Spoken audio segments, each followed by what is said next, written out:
से पाकिस्तान बना है, क्योंकि उस पाकिस्तान का जन्म दहशतगर्दी की नींव पर हुआ है। तो भारत के विपक्षी दल हैं, वो केवल विरोध करने की राजनीति करते हैं, उनको मुद्दों की राजनीति से कोई लेना देना नहीं है। उस समय श्रीमती इंदिरा जी ने जो डिसीजन लिया, उन परिस्थितियों को ध्यान में रखते हुए लिया।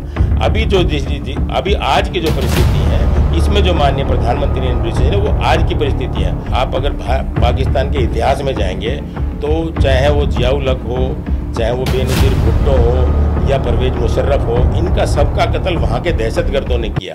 पहलगाम मामले के बाद भारत और पाकिस्तान के बीच जंग भी देखा गया। वहीं कल प्रधानमंत्री ने पहली संबोधन भी किया देशवासियों को लेकर, और कहीं ना कहीं लगातार जो है पाकिस्तान और भारत को लेकर सरगर्मियां बढ़ती जाती हुई दिखाई दे रही। इसी सब विषयों को लेकर हमारे साथ आज खास चर्चा में सुधीर कुमार सोनी जी, जो राजनीतिक विशेषज्ञ हैं, उनसे चर्चा करेंगे इस विषय को लेकर। सर, बहुत बहुत स्वागत है हमारे चैनल में आपका।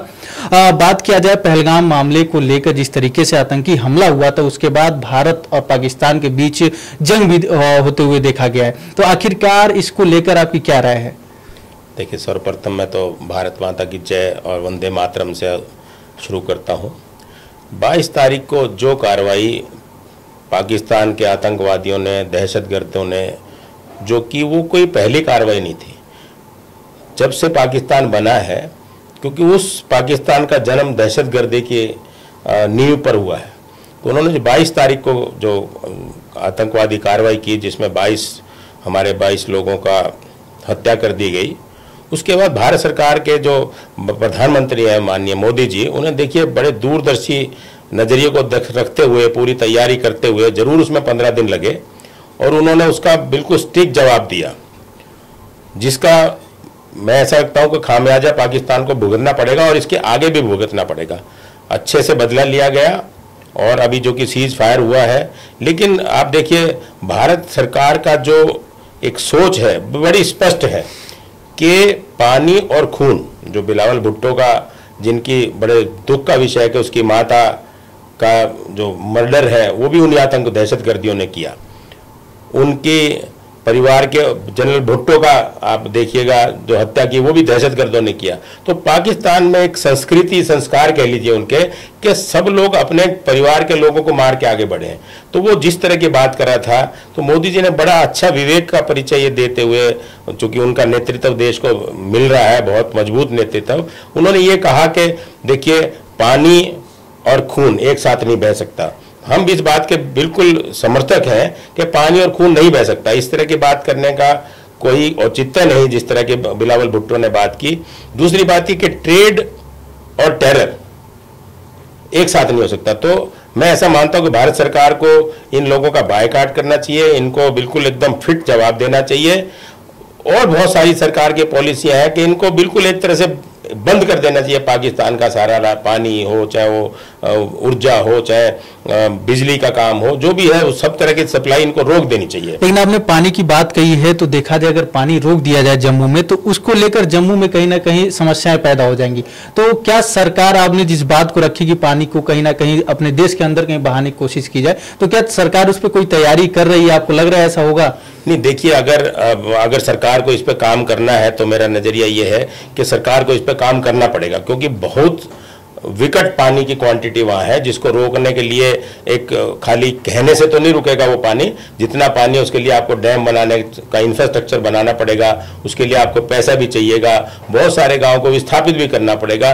तो वो इतना आसान भी नहीं है। लेकिन हाँ, ये जरूर है कि सारा पानी ना रोक के अगर हम स्टेज के ऊपर भी पाबंदी लगाते तो उनके लिए इतना ही काफ़ी है कि पाकिस्तान को बर्बाद करने के लिए ये व्यवस्था बहुत। लेकिन देखा जाए विपक्ष एक तरफ जहां जंग को लेकर भारत के साथ खड़ी थी, लेकिन जो मिशन सिंदूर ऑपरेशन चलाया गया उसको कुछ दिन बाद जो है बिल्कुल तरीके से खत्म कर दी गई, क्योंकि अमेरिका के जो राष्ट्रपति हैं डोनाल्ड ट्रंप ने साफ तौर पे ये कहा कि जंग जो है नहीं होनी चाहिए और शांति से बातचीत करनी चाहिए। तो इस पर लगातार विपक्ष जो है सवाल खड़ा कर रही है। पिछले दिनों देखा गया था कांग्रेस की तरफ से यह भी कहा गया था कि इंदिरा गांधी जब थी तो कहीं ना कहीं झुकी नहीं थी उस वक्त, लेकिन आखिरकार प्रधानमंत्री नरेंद्र मोदी जंग की पूरी ऐलान ऐलान करने के बाद जहां देश की सेना जो है बॉर्डर पे खड़ी हो गई थी, फिर उसके बाद जो है जंग को 3 से 4 दिन के अंदर रोक दी गई। तो क्या कहना चाहेंगे, इस पे क्या राय है? देखिए, मेरी राय यह है कि 71 की जो परिस्थितियां थी उस समय श्रीमती इंदिरा जी ने जो डिसीजन लिया उन परिस्थितियों को ध्यान में रखते हुए लिया।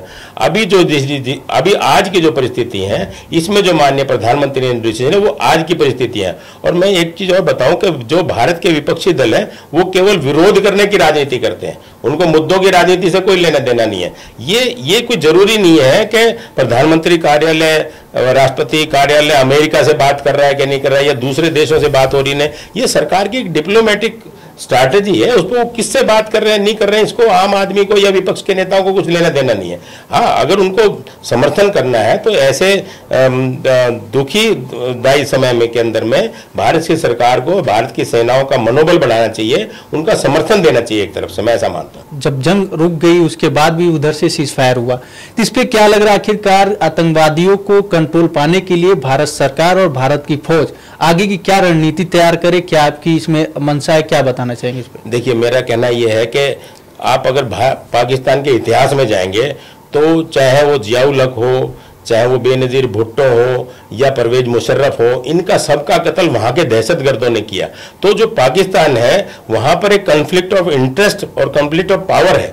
आईएसआई के जो लोग हैं, जो फौज के जो लोग हैं, वो लोकतंत्र से चुनी हुई जो सरकार है उनके लोगों को चलने नहीं देते। तो वहां अगर मेरा ऐसा मानना है कि वहां 2-3 ग्रुप जो काम कर रहे हैं वो किसी कीमत पर नहीं चाहते कि भारत के साथ शांति हो, जिसमें आईएसआई है जो सपोर्ट करते हैं दहशतगर्दों को, हथियार मुहैया कराते हैं, पैसे, और उसका सीधा सीधा जो पीछे से सपोर्ट करता है वो फौज करती है। तो इसमें ये एक देखने की बात है कि अगर वो ये नेक्सस अगर चलता रहा तो भारत के लिए अच्छा नहीं है, और अगर नहीं होगा तो भारत इसका बिल्कुल मजबूती से उत्तर देगा। इसका भारत और सरकार सक्षम है इसमें।